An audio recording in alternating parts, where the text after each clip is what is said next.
আজকের এই healthy tasty ব্রেকফাস্টটি খাবার জন্য কোনো রকম ডাল তরকারির প্রয়োজনই হবে না, না লাগবে কোনো সস বা চাটনি। এটা একাই 100, সফট, স্পঞ্জি আর ভীষণ টেস্টি। আর দেখুন এটা কত সুন্দর জালিদার হয়েছে, একটা খেলে পুরো পেট ভরে যাবে, তবুও খেতে ইচ্ছা করবে।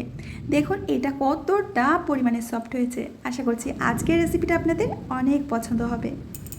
সবার প্রথমে একটা মিক্সিং বোলের মধ্যে নিয়ে নেব 3টি ডিম। এখন ডিমগুলোকে খুব ভালো করে ফেটিয়ে নিতে হবে।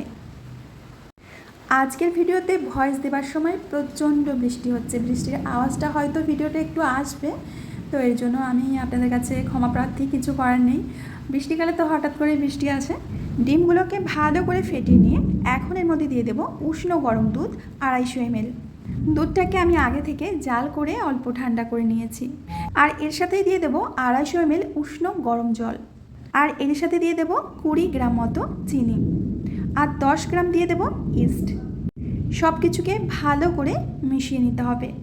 যদি আপনাদের ইস্টের গন্ধটা পছন্দ না হয় তাহলে ইস্টটাকে স্কিপ করে এখানে বেকিং পাউডারও দিতে পারবেন। ভালো করে সমস্ত কিছুকে মিশিয়ে নিয়েছি। এখন একটা পাত্রের মধ্যে নিয়ে নেব 400 গ্রাম ময়দা, আর এর সাথে দিয়ে দেব স্বাদ মতো লবণ। তৈরি করে রাখা মিশ্রণটা দিয়ে দেব। সব কিছুর পরিমাণ যদি ঠিকঠাক থাকে তাহলে কিছুই উপর নিচ হবে না, সব কিছু একেবারে পারফেক্ট হবে। ভালো করে সমস্ত কিছুকে একটা হ্যান্ড উইস্কের সাহায্যে এইভাবে মিশিয়ে নিতে হবে। ভালো করে মিশিয়ে নেওয়া হয়ে গেলে এখন এটাকে রেস্টে রেখে দেব 30 মিনিটের মতো। প্রথমে একটা হলুদ লঙ্কা কেটে নিচ্ছি। আর এই লঙ্কার বীজটা আমার বর বিদেশ থেকে নিয়ে এসেছিল, সৌদি আরব থেকে। তো সেই বীজ লাগিয়ে সেই গাছ থেকে কিন্তু এই লঙ্কা হয়েছে। গাছগুলো একদম ছোট ছোট, লঙ্কাগুলো বড় বড় হয়েছে। মানে এক এক জায়গায় এক এক রকম ওয়েদার, তো সব ওয়েদারে সব কিছু হয় না, তবুও যা আমার 4টি-5টি লঙ্কা হয়েছে। লঙ্কাটা কুচিয়ে নেওয়ার পর এখন নিয়েছি একটা টমেটোটাকেও ছোট ছোট করে কুচিয়ে নিতে হবে। বন্ধুরা, আশা রাখছি প্রত্যেক দিনের মতো আজকের রেসিপিটা আপনাদের অনেক ভালো লাগবে। ভালো লাগলে প্লিজ লাইক, কমেন্ট, শেয়ার করে দিয়ে কিন্তু একদমই ভুলবেন না। এবার কটি কাঁচা লঙ্কাকেও আমি একইভাবে কুচিয়ে নেব। আর এরই সাথে লাগবে একটা বড় সাইজের কাঁচা আলু। তো আমি একটা গ্রেটারের সাহায্যে দেখুন এইভাবে আলুটাকে গ্রেট করে নিচ্ছি। আজকের ব্রেকফাস্টটি কিন্তু একেবারে হেলথিভাবে তৈরি করব। হেলথি হওয়ার পাশাপাশি এটা ভীষণ পরিমাণে টেস্টিও হয়। আলুটাকে ভালো করে কুচিয়ে জল দিয়ে ধুয়ে নেব, সেটা আর আমি দেখাচ্ছি না, আপনারা ধুয়ে নেবেন। আর এদিকে প্রায় 30 মিনিট হয়ে গেছে। আপনারা খেয়াল করলে বুঝতে পারবেন ব্যাটারটা কিন্তু আগের তুলনায় অনেকটাই ফুলে গেছে। এখন কুচিয়ে রাখা সবজিগুলো দিয়ে দেব। আর এর সাথে দিয়ে দেব 3টি কিউব চিজ। এটা যদি হাতের কাছে থাকে তো অবশ্যই কিন্তু দিয়ে দেবেন।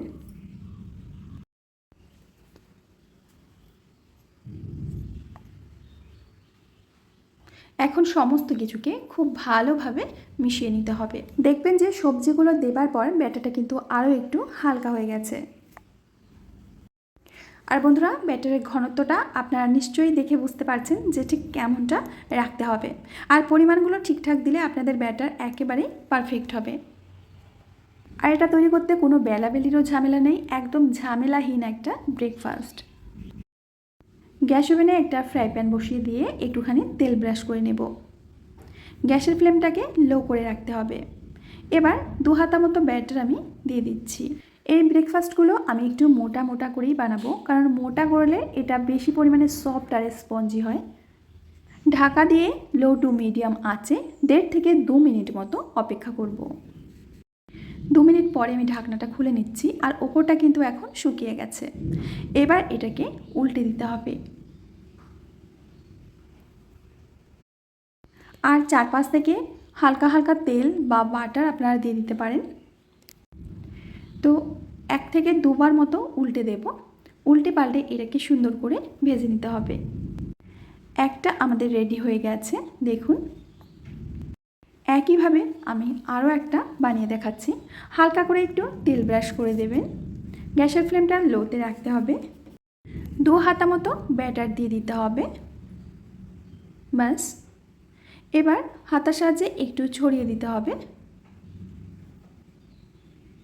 আবার ঢাকা দিয়ে 2 মিনিট মতো অপেক্ষা করতে হবে। 2 মিনিট পর ঢাকনাটা খুলে নিয়ে উপর থেকে একটু তেল ব্রাশ করে দেব। এখানে আপনারা বাটার দিতে পারেন, বাটার দিলে টেস্টটা কিন্তু আরও সুপার ডুপার হবে। তো এখন এটাকে উল্টে দিতে হবে। ব্যাস এইভাবে 1 থেকে 2 বার মতো উল্টে পাল্টে ভেজে নিতে হবে।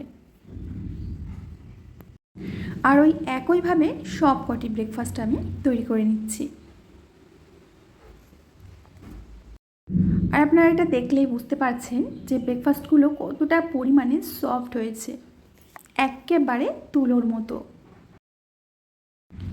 এখন আমি আপনাদের দেখিয়ে দিচ্ছি যে এটা কতটা পরিমাণে সফট, স্পঞ্জি আর জালিদার হয়েছে।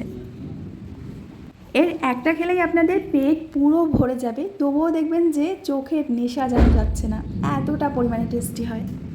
দেখুন একেবারে তুলোর মতো নরম। যখন দেখবেন যে রুটি তরকারি বানাতে ইচ্ছা করছে না, তো ঝটপট করে এইভাবে গুলে রেখে দেবেন 30 মিনিটের জন্য। তারপর একটা একটা করে ভেজে সবাইকে দেবেন, দেখবেন যে একটা খেয়ে পেট ভরে গেছে। আর এটা দেখে বুঝতে পারছেন যে এটা কতটা পরিমাণে সফট হয়েছে। আমি একটা ছিঁড়েও দেখাচ্ছি আপনাদের, এই দেখুন।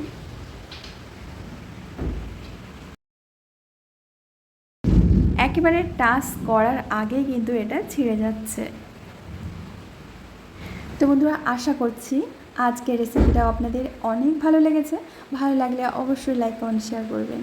আমি আজ এখানেই বিদায় নেব, আবার আসবো নতুন রেসিপি নিয়ে। ততক্ষণের জন্য সবাই ভালো থাকবেন, সুস্থ থাকবেন, আনন্দে থাকবেন।